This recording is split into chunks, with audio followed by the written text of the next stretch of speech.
Hi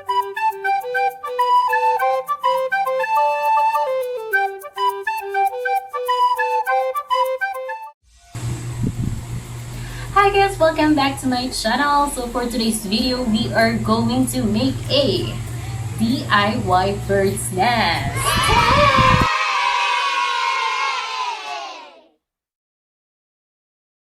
So of course guys, the materials that we are going to use or can be found inside our house.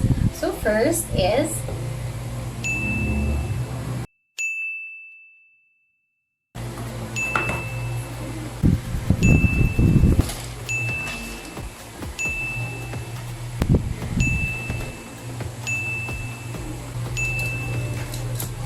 paper, pen, and light.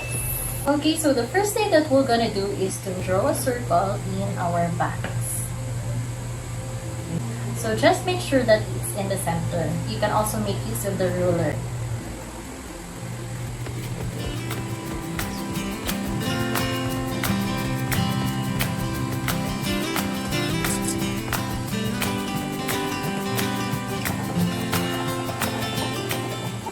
So, ayan, nakapag-draw na po tayo ng circle.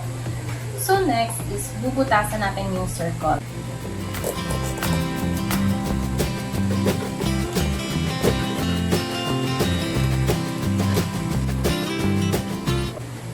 So, next pa natin gawin is to wrap the box with the use of the packaging tape.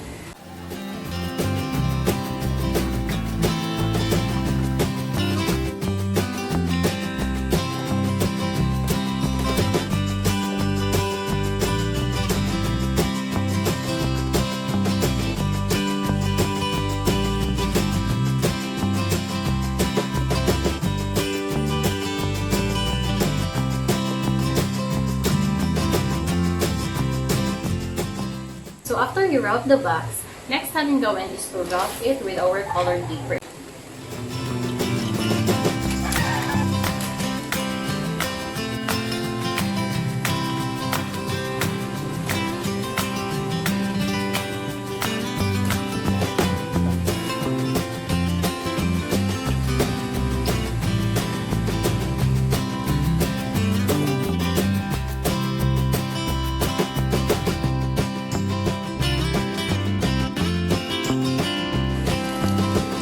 So what we'll do now is, puputulin natin yung excess niya kasi medyo mahaba.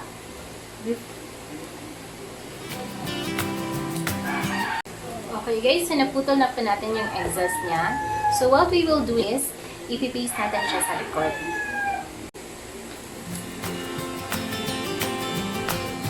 When you're done guys, next thing to do is ikakabit natin itong wood stick dito sa paanan ng hole natin with the use of our steel wire.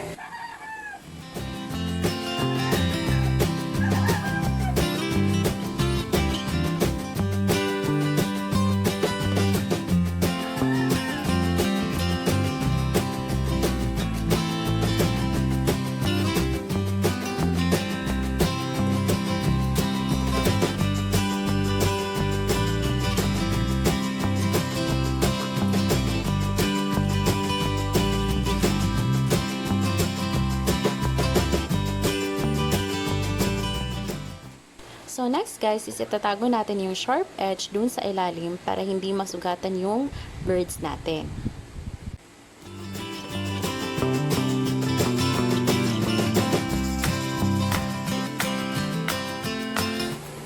So if we're done connecting the wood stick to the box, next thing we'll do is the roof. Ayan. So the first thing you'll do is to measure and cut it.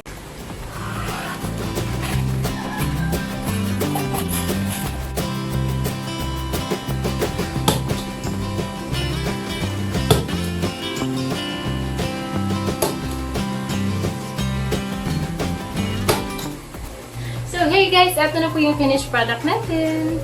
So, if you like this video, please give us a thumbs up and don't forget to like and subscribe. Thank you!